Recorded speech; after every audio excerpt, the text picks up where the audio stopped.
अस्सलाम वालेकुम dear students.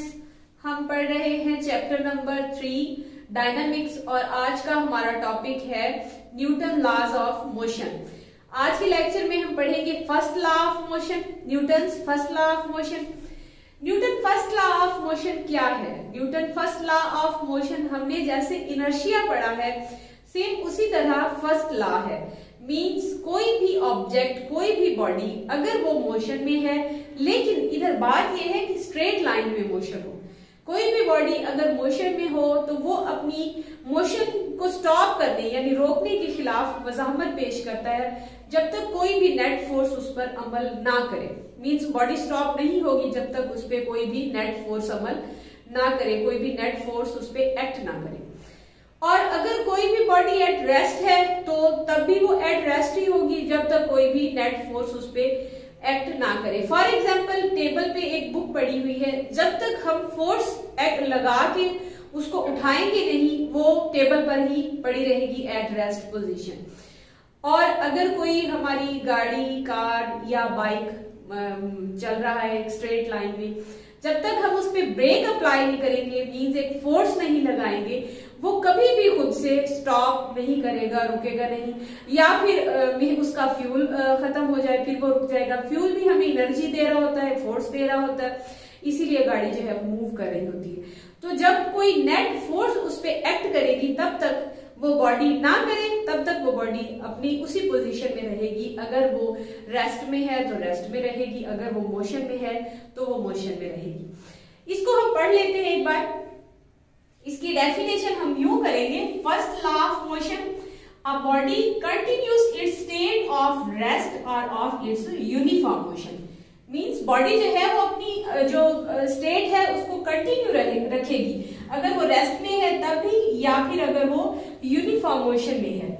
Uniform motion in a straight line, एक स्ट्रेट लाइन में उसकी uniform motion provided no net force acts on it, जब तक कोई भी नेट फोर्स उस पर अमल ना करे, मींस कोई भी उससे नेट फोर्स प्रोवाइड ना की जाए, तब तक वो अपनी उसी स्टेट में ही रहेगी body.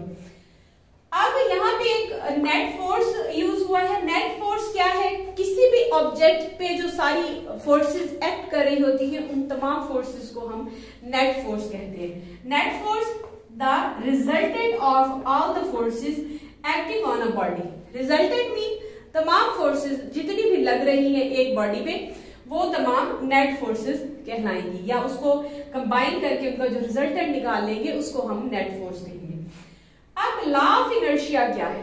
First law of motion, Newton first law of motion को हम लॉ ऑफ इनर्शिया भी कहते हैं। बच्चे कंफ्यूज ना हो, अगर पेपर में क्वेश्चन आ जाए कि what is the law of inertia, तो आप यही first law of motion he right कर देंगे, यही आपका लॉ ऑफ इनर्शिया है। Newton first law deals with the inertial properties of matter, क्योंकि इसमें भी वही प्रॉपर्टीज पाई जाती है, इनर्शियल प्रॉपर्टीज ही पाई जाती हैं जो कि हमने पहले इनर्शिया की डेफिनेशन की थी उसमें पाई जाती है, वही फर्स्ट लॉ ऑफ मोशन में भी पाई जाती है।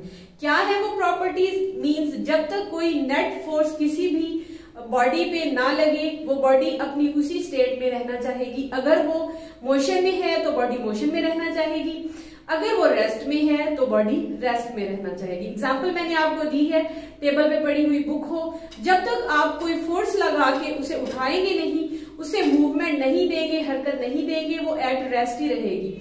या कोई भी बॉडी मोशन में है, for example a car, a motor bike, कोई भी, जब तक आप ब्रेक अप्लाई नहीं करेंगे या उसका फ्यूल नहीं खत्म हो जाएगा तब तक वो अपनी मोशन में ही रहेगी। फ्यूल भी हमें क्योंकि फोर्स देता है, एनर्जी देता है, वो भी फोर्स की एक वो हालत होती है, हम एनर्जी को एनर्जी फ्यूल से हासिल करते हैं और फिर जो हमारी बॉडी है, जो भी कार या मोटर बाइक, वो हरकत कर रही होती है, मूवमेंट कर रही होती है। तो जब वो खत्म ना हो जाए या फिर हम फोर्स लगा के, ब्रेक लगा के उसको रोक ना दे, तो ये सभी नेट फोर्सेस कहलाएंगी।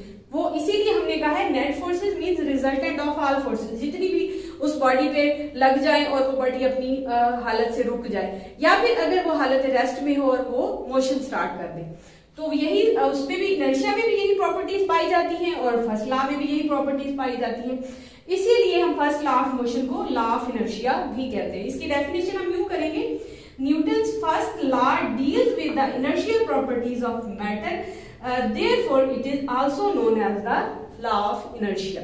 तो अगर आपको first law of Newton first law of motion पूछ लिया जाए तब भी आप यही आंसर लिखेंगे, और अगर आपको पूछ लिया जाए कि लॉ ऑफ इनर्शिया क्या है तो तब भी आप यही डेफिनेशन लिख के साथ ये बता देंगे कि ये क्योंकि इसमें भी मैटर इनर्शियल प्रॉपर्टीज रखता है इसलिए हम इसको लॉ ऑफ इनर्शिया कहते हैं। ये था हमारा first law of Newton's first law of motion.